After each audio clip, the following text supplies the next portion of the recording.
بسم الله الرحمن الرحیم. محضر همه شما عزیزان بندگان مخلص رب العزت و الجلال، السلام علیکم و رحمت الله و برکاته. عید سعید فطر را برای همه شما عزیزان از صمیم قلب تبریک و تهنیت عرض می دارم. امیدوارم که در کنار خانواده هایتان از صحتمندی و سلامتی کامل برخوردار باشید.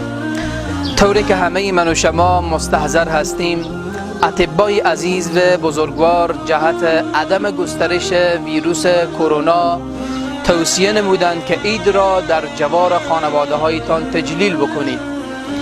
بناهن علما هم در کنار اطبا هم صدا هستند و از همه عزیزان خواهانیم که عید را در جوار خانواده هایتان تجلیل بکنید، با امید روزی که رب العزت و الجلال و عظمت و جلال و شکوهش به زودترین فرصت این ویروس را از بین جوامع بشری بردارد.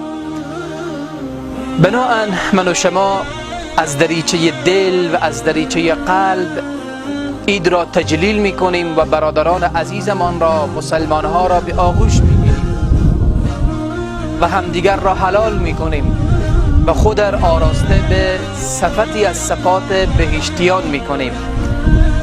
رب العزت و الجلال در قرآن عظیمشان میفرماید و نزعنا ما فی صدورهم من غل اخوانا، که این آیه مبارکه باید در این دنیا تمثیل بکنیم.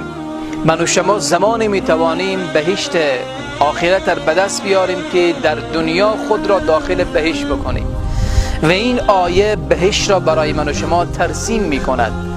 خداوند می فرماید که ما از دلهای بهشتیان کینه و بغض و عداوت را می کشیم و بندگان خدا برادربار در بهشت در کنار همدیگر قرار دارند.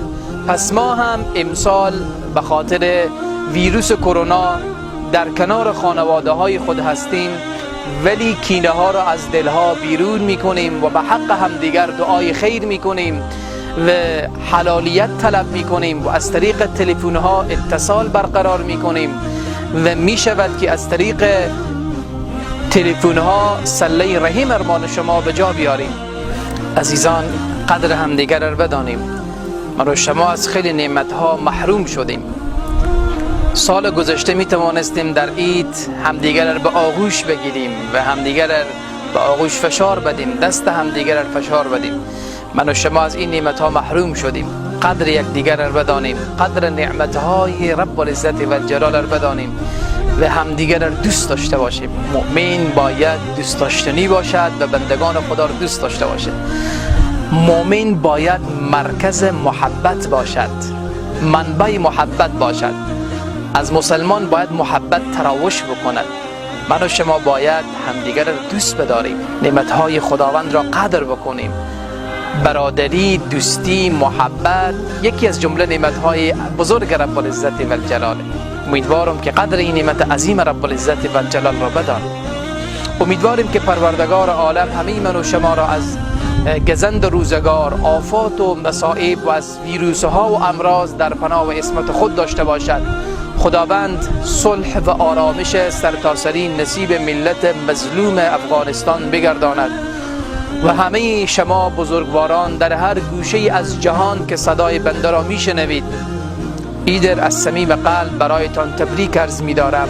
موفق و سرفراز و با عزت باشید. التماس دعای خیر. السلام علیکم و رحمت الله و برکاته.